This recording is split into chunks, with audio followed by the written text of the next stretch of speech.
family. The movie begins with a monologue from the main character that's expressing her admiration for Ludwig van Beethoven, who even went deaf, but still found a way to work his passion. She goes on to say that you have to take any chance in life and try to use the maximum of it. She starts talking about her dad, revealing to us that her dad had quit his band when her little brother Teddy was born to pursue a career to take care of the kids. She then moves on to her mom and calls her a riot girl who found her calling. Then she moves on to herself. She reveals that she had thought that she had it all figured out but feels lost more than ever. As the family's having a casual breakfast, Mia's mom pulls out a newspaper where we can see the local band and the boy on the cover of it. It says that their band is on the rise. Right as all of them are about to go out, the radio is heard with news about a snow day happening, so school is canceled. The family is more than thrilled because they'll have a family day together. As the rest of the family are gushing over what they should do for the day, Mia's thoughts are with Adam. She reminisces about the time when she met him and even calls him the right person in her life. It cuts to the day Adam had first seen Mia. She was playing the cello in one empty classroom.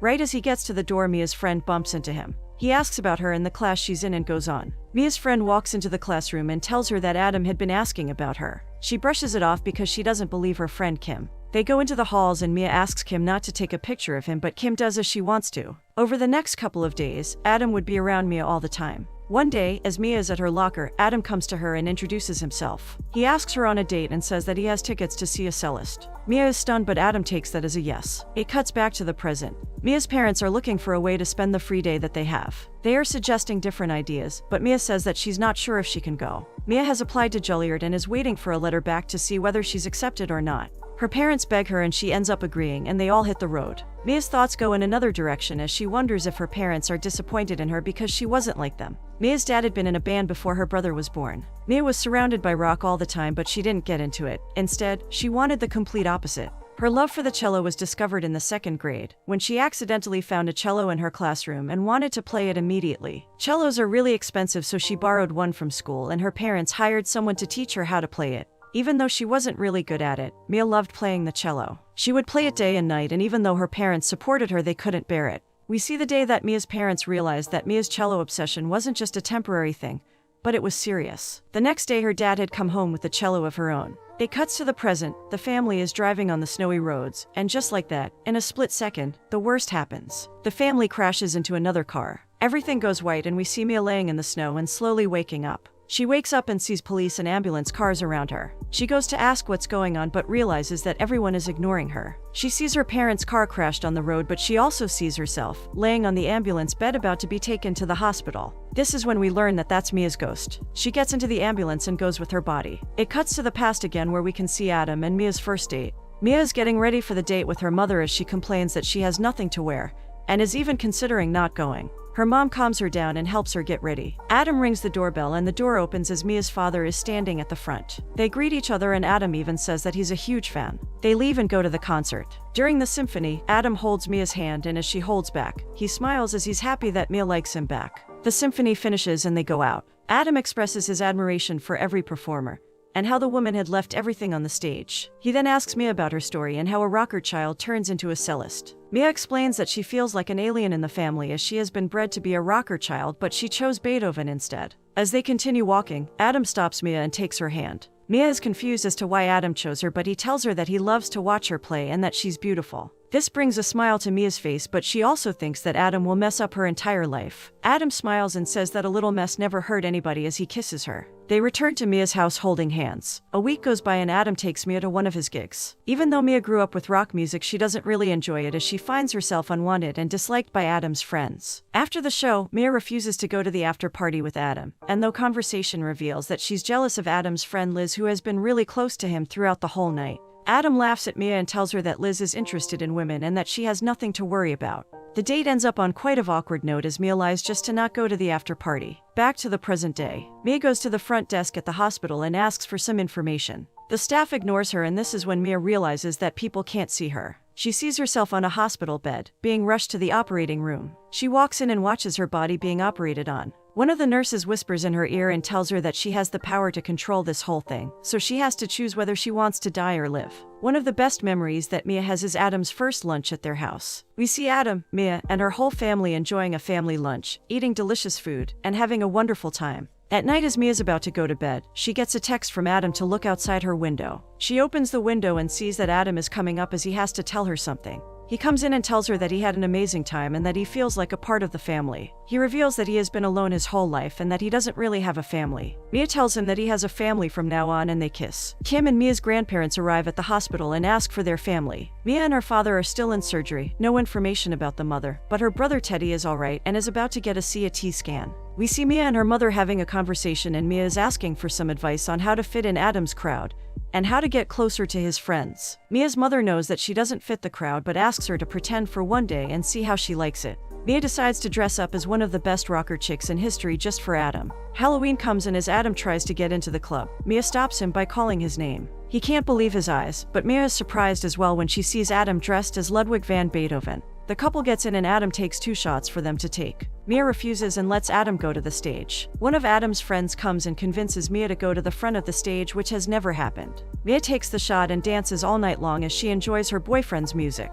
After the party, Mia and Adam are standing by his car. Mia asks him whether he likes her more dressed like that or he likes the normal her. He tells her that he doesn't care about the way she dresses and that he is in love and will be in love with her no matter what. Mia asks Adam to go somewhere private. Adam takes her to a shed and they end up making love all night. The most heartbreaking thing happens as Mia finds out that her parents had passed away as she overhears the doctors talking. She is devastated and all the beautiful memories of her family run back in her mind. She rushes to Teddy immediately and gets good news as Teddy has gone through all the difficulties. Adam rushes into the hospital looking for Mia. Mia's spirit rushes to her as she tells her that she has to wake up for her brother. Another memory comes up and we see Adam with Mia's family at one of her plays. Adam looks at her with pride and love. She compares her relationship with Adam as a way of learning how to fly while reminiscing about one of the best springs ever. Adam's Ben's success and Mia's preparation for college, their plans to live together, and to be close were just some of the desires the couple longed for. With Adam's success came distance as he was doing shows in other cities as well. The couple tried to see each other often regarding the situation they were in.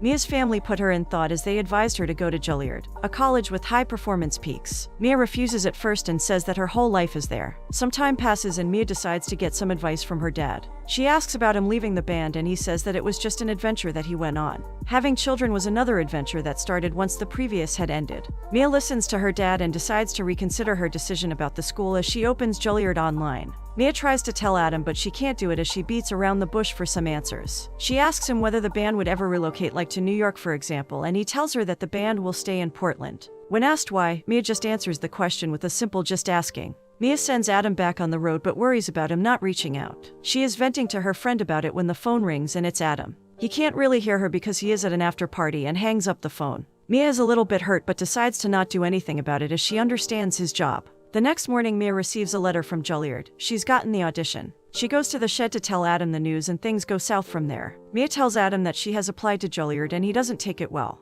He is in shock and doesn't really know what to say but keeps his cool either way. At one of the band's gigs back in Portland, Adam and Mia have a rather tense relationship. Adam is caught up with the fame and doesn't really show interest in his girlfriend. Mia gets pissed off and decides to wait by the truck for Adam. Adam sees her and tries to start a fight by saying that if she was so bored at the concert she should have stayed home. Mia says that she would have stayed home if she knew that he would be ignoring her and they start fighting. Mia sees that Adam is filling the trunk and asks him what he is doing. Adam says that he has a show the next day and he has to go to Seattle. Mia, being surprised, asks him about their plans and when were they going to spend some time together. This is when Adam snaps. He tells her that they had plans for college as well but she ruined everything by applying to Juilliard, and even calls her a liar. She tries to defend herself by saying that she hasn't ditched anything and Adam uses her words against her. She fights back as she says it's not fair that he gets a chance to chase his dreams but she doesn't. Adam tells her that she lied to him and that he doesn't need that. Mia tries to convince him by saying that they could text and Skype if she ends up getting into Juilliard. Adam snaps again and even insults her by saying that she's so naive. He then gets into the van but Mia stops him by saying that she didn't tell him about Juilliard because she's terrified about losing him.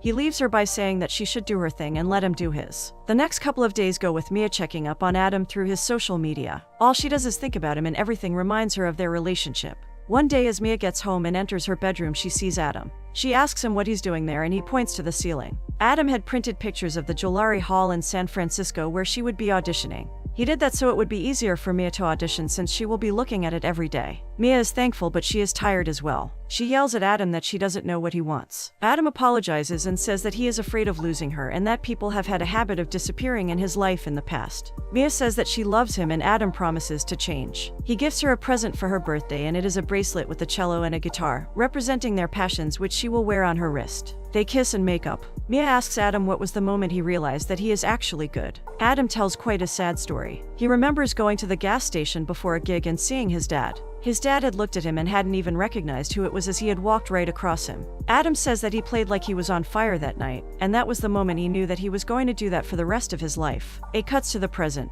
We see Mia's spirit looking over her body and thinking about the nurse's words. She finds herself in a rather conflicted situation as she doesn't want to wake up an orphan, but she also can't let go. Back to the past. We see Mia at her audition for Juilliard. Her grandpa being by her side helps her a lot. She is nervous but does as she should. She starts playing and some kind of magical power makes her play the best she's ever played in her life. She's on fire and does really well. Her grandpa manages to open the door and look at her directly on stage. After the audition, her grandpa drives her home. When Mia tries to leave, her grandpa stops her. He tells her that she has something special just like her dad, and he wants to let her know about that, so she doesn't make the same mistake twice, as he did with her dad by not letting him know that he had a special talent. He encourages her to continue and try to be the best she can. The next day, Mia goes to Adam's shed and tells him about the audition. She tells him that she had done better than she ever has and that she felt like she was possessed. She reveals that she's never felt anything like that before. The couple spends the day together and Adam drives Mia home in the evening. Mia doesn't really believe that she would get into Juilliard, but Adam reassures her that she may. She gets sad because she and Adam won't be close to each other. It cuts to the present. Kim finds Adam on the roof and goes to talk to him. Adam reveals that he feels like a bad person. He asks about her application and whether she has been accepted, and Kim reveals that she doesn't know, but the letter was supposed to arrive on that day. Adam says that he cannot lose Mia again and tells Kim to come with him. Adam wants to get into Mia's room to see her and Kim helps him. She goes to the security guard and makes up a story that some woman is giving birth in the toilet and needs his help. The security guard goes with her and this is Adam's chance to get in. He goes straight to Mia and right as he's about to touch Mia, he is stopped by the guard. Right as they are taking Adam out of the room, they are stopped by Willow, Mia's parents' friend. She handles the situation and tells them that Mia's going to need them more than ever. When they ask about Teddy, Will cries and this is when Mia realizes that Teddy has passed away. She runs to his room but doesn't see him. She thinks about the fact that he will never experience the basic things in life, the joy and the sadness of it. Mia's soul is tired and it shows on her body as they take her to another operation. Mia's spirit sees Adam leaving and says goodbye to him, but little did she know where he was going. It cuts to the past when New Year's Eve is being celebrated. They are counting down from 10 as Adam is looking for Mia. He finds her and they kiss while celebrating New Year's with each other. Adam asks Mia to promise him that they would spend their next New Year's Eve together. Mia says that even if they're not physically together, he would always be with her. Adam doesn't like that answer as it is not good enough. Mia doesn't want to promise something like that to him and Adam says that they both know where their relationship is heading. They're both sad, but that's the reality. Mia goes back home and sees her parents with their friends celebrating. Mia's mom notices that she's sad and tells everyone to go to another room. Mia starts crying and says that she and Adam had broken up. They're both going in different directions. Her mother tells her that every relationship is hard and that she shouldn't blame it on the music. Mia asks her mother what to do and she tells her that it is up to her and that whatever she decides she would support her. Life is a big mess and that's the beauty of it. She says that true love is hard and that it always has its ups and downs. We see Mia in the present, her body on the hospital bed and her spirit sitting next to it. Her grandpa had come to see her. She asks him what she should do and hears her grandpa speak. He tells her the story behind the reason her dad quit the band. He reveals that he had asked his son why he had decided to leave the band, and his son had told him that in life you have to make sacrifices. Her father had made the sacrifice for her. He had sold his drum kit only to buy the cello for Mia to practice playing,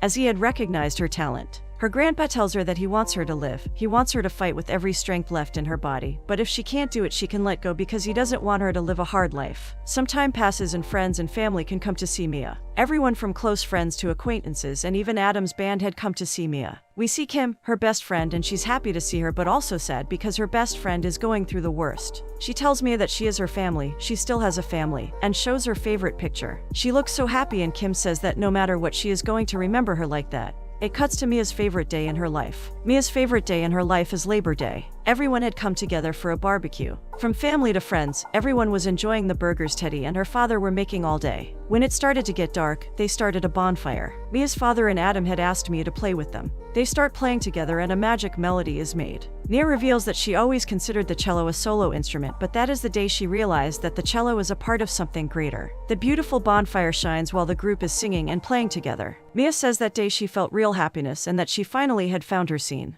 Mia's spirit stands over her body, looking at her for the last time. Her spirit exits the room where the body is in and walks through the halls of the hospital. She walks past all the people that are there for her, and sees them for the last time as a sad smile is pasted on her face. As her spirit continues walking, she sees a light. Right as she's about to walk into the light, she hears her favorite piece playing. She turns from the light and follows the sound. She gets to her room and sees Adam taking the headphones off of her ears. He asks her to stay even though a huge part of her life had been taken away. He reveals that he went to her house and climbed through the roof as he takes out the letter she had received from Juilliard. He opens it to read it and tells her that she had gotten in. He begs her to wake up and tells her that he would move with her, and the only thing he wants from her is to wake up. Adam gets his guitar out and says that he had written a song for Mia. After hearing the song that is filled with wonderful words that are with pure love and joy, Mia gets the strength to wake up as she finds herself reminiscing all her life and all the kind words she has heard while being in a coma. Mia wakes up and the first person she sees is Adam, calling out her